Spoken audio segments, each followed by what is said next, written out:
As we have previously suggested in this series, we are directed by the Bible itself to study and interpret the signs in the Scriptures which point to the end of the age.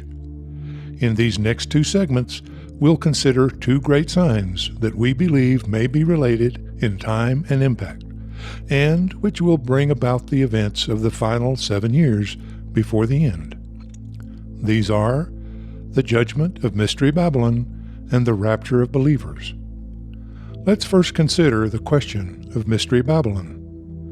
In the powerful eschatological work of Revelation, which closes out the New Testament and teaches on the events of the end, an important and detailed account is provided of the judgment of Mystery Babylon and what that judgment will bring about in the world. What is Mystery Babylon? There have been, and continue to be, differing perspectives on the identity of Mystery Babylon.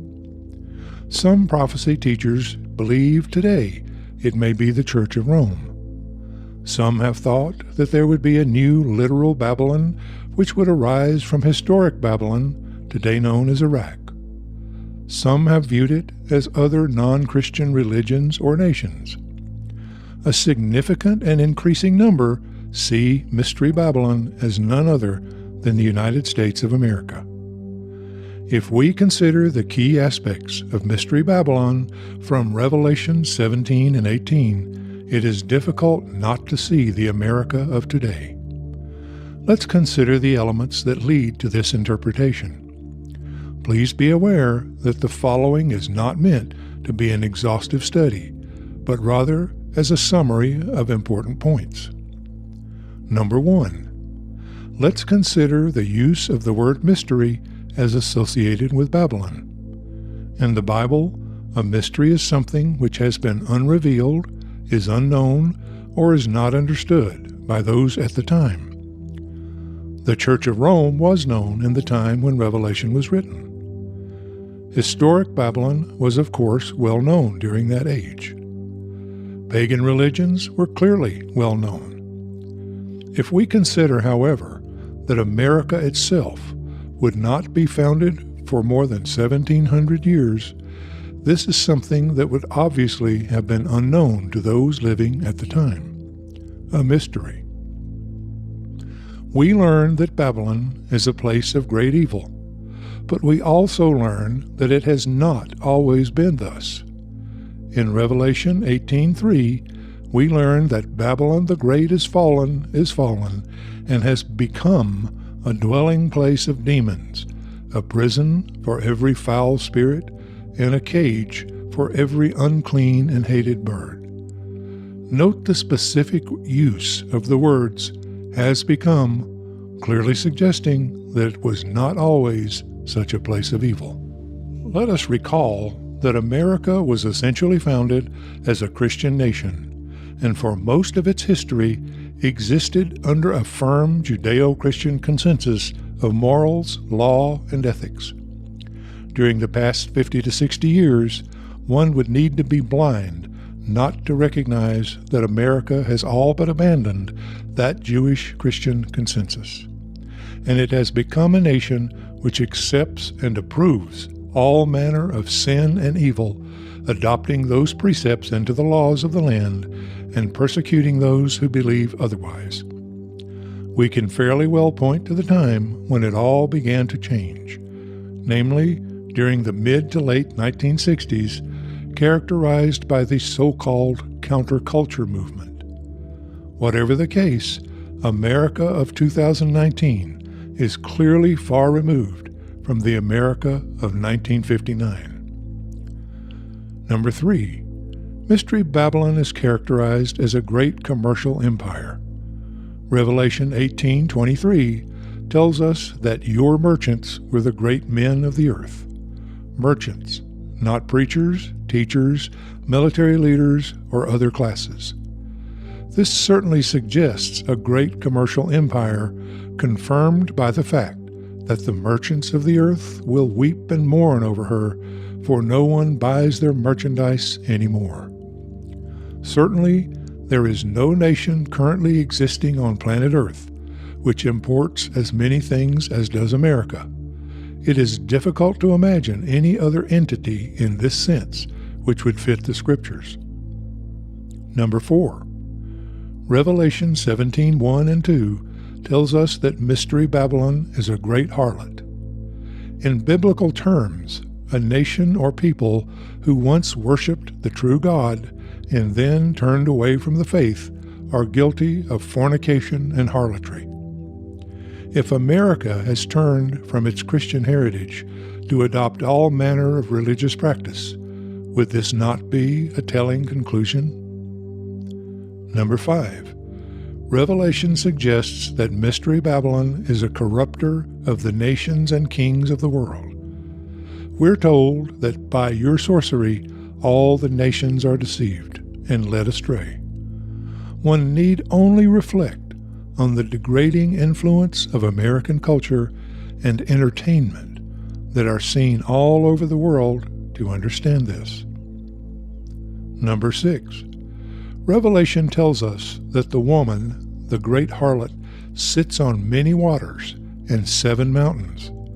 Perhaps this has led many to conclude that the apostate Church of Rome, which is known for its 7 hills, is Mystery Babylon. But looking just a bit further, we're also told that the many waters are peoples, multitudes, nations, and tongues, suggesting the entire world. And let us remember that there are 7 continents on planet Earth, equally suggestive of the 7 mountains. Thus, Revelation has had a dominating influence on the entire world, which one cannot say of the Roman Church. Thus, when Revelation points to the United States as Mystery Babylon, one must take that to heart. Number 7. Consider the symbol of the woman who says in her heart, "I sit as queen, am in no widow, and will not see sorrow." Certainly, this is a measure of unholy pride, as it appears that the nation itself thinks itself equal to the true King of Kings. As an interesting sidebar, consider that the great symbol of America can be seen in the Statue of Liberty. A number of researchers point out that Liberty is actually the Roman goddess Libertas, and others have followed the thread backward to the Babylonian goddess Ishtar, and she was considered the Queen of Heaven. Very interesting, is it not? Number 8. We learn that the woman is drunk with the blood of the saints and with the blood of the martyrs of Jesus.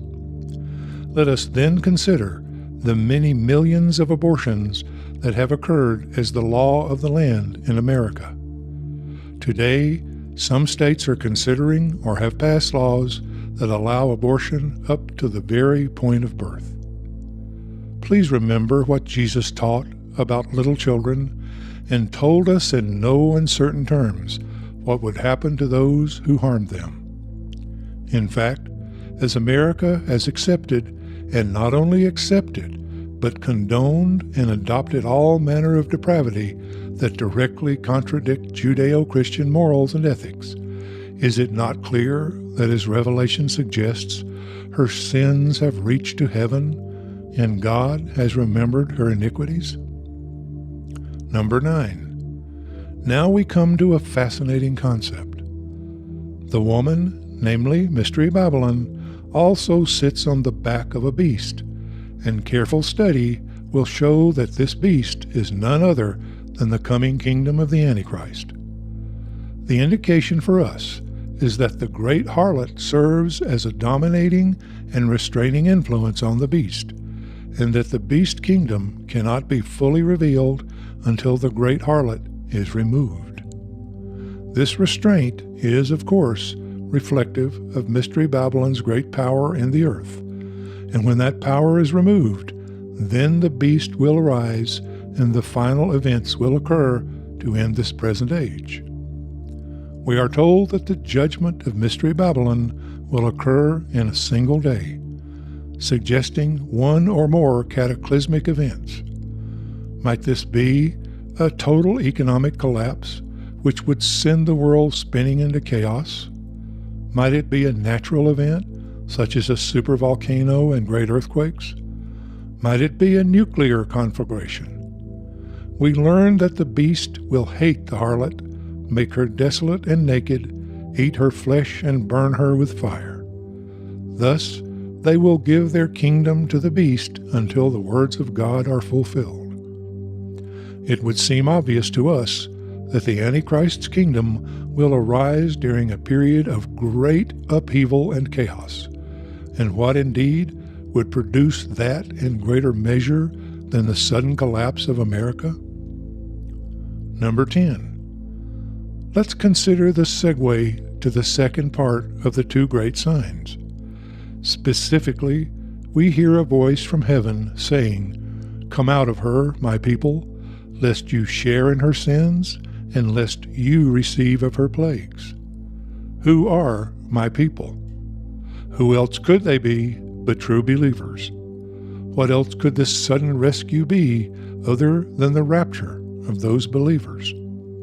One cannot miss the fact that the coming out of her occurs so that those believers will not share in the judgment of Mystery Babylon. There is much, much more that is revealed in a close and careful study of Revelation 17 and 18, and we encourage all believers to prayerfully consider its lessons and prepare accordingly.